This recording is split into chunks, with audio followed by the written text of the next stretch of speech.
The Resident Evil series exists because of him. He'll never be forgotten.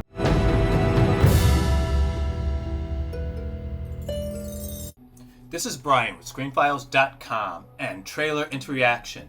What I'm looking at today is a trailer for a documentary which really interested me, and that's the story behind George A. Romero not doing the movie based on the Resident Evil video game franchise.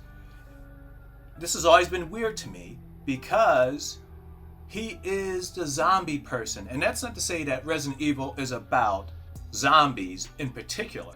They play a role, but it's not really about that. But nonetheless, I don't understand how you can choose Paul W.S. Anderson over George A. Romero. Now, let's be clear.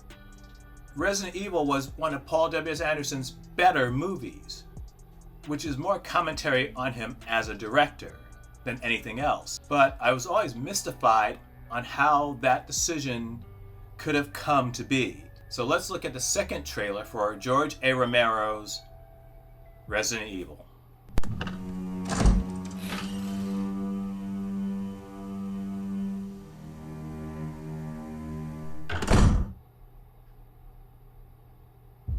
Coming to get you, Barbara.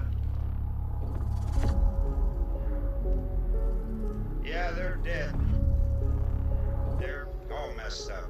George's films literally changed the face of horror as we know it. Capcom didn't hide the fact that the games were inspired directly by George Romero's films. At that time, there was nothing more I wanted than a live-action Resident Evil movie. And George is making Resident Evil. And then suddenly, the plug was pulled on this. Having him involved would have had the potential for him to leave a blueprint. How did we not get this? You can tell he had misgivings about doing the zombie project with someone else. This film just feels so much more horror, so much more violent, and so much more pain. I think George really took things to the next level on that. This guy knew Resident Evil. He would not sell his soul just to get a film done. I think that they're buying you. The Resident Evil series exists because of him. He'll never be forgotten. I know you wrote, when there's no room in hell, I'll see you in Pittsburgh. George A. Romero's Resident Evil. Everyone's gonna die!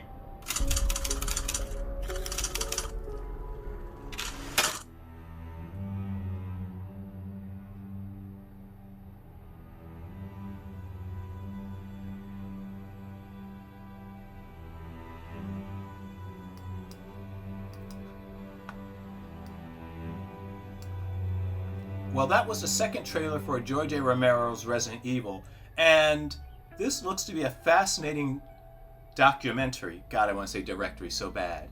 Though, I think the truth lies between the two extremes, which is to say, I highly doubt that Resident Evil wouldn't exist without the work of George A. Romero, his dead films, namely. I don't believe that for a second. Would it be the Resident Evil that people currently know? Probably not. But I don't think you can give Romero that much credit. But at the same time, I think he was definitely very influential in its development. And I think a George A. Romero Resident Evil movie would have certainly been more thought-provoking than the Paul W.S. Anderson version. Though what do you think? This is Brian with ScreenFiles.com and Trailer into Reaction. Do you agree, disagree? Let me know down below. And as usual, consider a like or a follow. Peace.